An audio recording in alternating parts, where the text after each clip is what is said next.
आर्थिक लॉकडाउन कभी भी लगाया जा सकता है। यह बात कहा जा रहा है कि 48 घंटे से लेकर 100 घंटे के अंतराल में आर्थिक लॉकडाउन का ऐलान हो सकता है कि स्कूल की बस नहीं चलेगी, बच्चे स्कूल नहीं जाएंगे, आपको घर से ही बैठ करके काम करना पड़ेगा, आप वर्चुअल मीटिंग कर सकते हैं।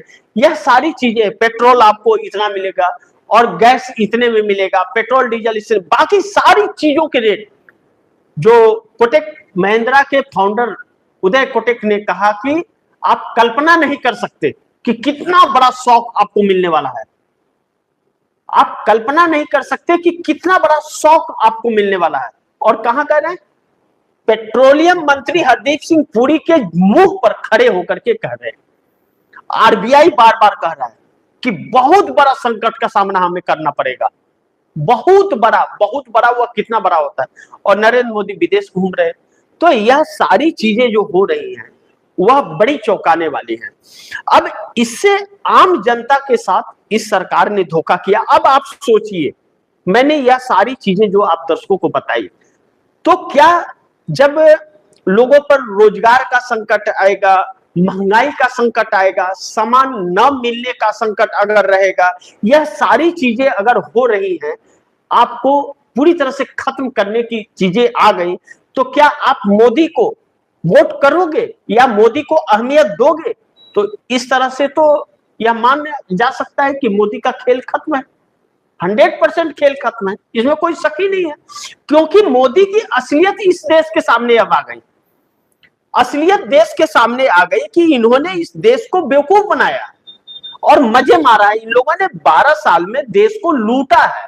जो पिछली सरकारों ने काम किया था उसे बेचने और लूटने में इन लोगों को 12 साल का वक्त लग गया। तो सोचिए, पिछली सरकारों ने देश को कितना मजबूत बनाया था कि एक पाखंड करने वाला व्यक्ति बेच रहा है, लगातार बर्बाद कर रहा है, लुटा रहा है, तभी भी 12 साल खजाना खाली होने में लग गए।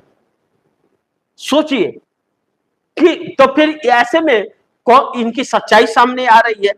और इन्हीं सब चीजों को लेकर के सरकार के अंदर एक बेचैनी सा माहौल है कि सरकार यह डर रही है कि लोगों का रिएक्शन क्या होगा। और इन बात करते करते में ये थोड़े थोड़े बढ़ाते जा रहे हैं, थोड़े बढ़ाते जा रहे हैं। अब एक बैक बढ़ाएंगे, कुछ कहा जा रहा है कि एलपीजी का सब्सिडी भी खत्म हो जाएगा और रेट भी काफी बढ़ेगा। कहा तो यह जा रहा है कि 2000 तक एलपीजी का रेट बढ़ सकता है। अब तो वह ऐलान करे तो पता चलेगा। तो अभी यह माहौल बना रहे, आने वाले वक्त में उसकी कीमत आप चुकाएंगे, इससे हम इनकार नहीं कर सकते। तो अब राज्य सरकारें ऐलान करना शुरू कर दी कि आप घर से काम कीजिए, बाहर से मत जाइए। लॉकडाउन का और कोरोना काल का जिक्र इसीलिए प्रधानमंत्री कर रहे थे क्योंकि इन्हें अब आर्थिक इमरजेंसी इस देश में लगानी है, इस बात से इनकार नहीं कर सकते। और दूसरा लॉकडाउन, एक अलग तरीके का लॉकडाउन आप बहुत जल्द देखने जा रहे हैं। ऐसे में बाकी आप दर्शकों की क्या राय है, क्या सुझाव है, कमेंट बॉक्स में जरूर दीजिएगा। इस खबर को ज्यादा से ज्यादा शेयर कीजिए, अपने दोस्तों को भी कहिएगा आगे शेयर करें। और आपने टीवी इंडिया न्यूज 24 को सब्सक्राइब नहीं किया, सब्सक्राइब कर लीजिए, अपने दोस्तों को भी कहिएगा सब्सक्राइब करें। मिलते हैं अगली खबर के साथ, तब तक के लिए नमस्कार।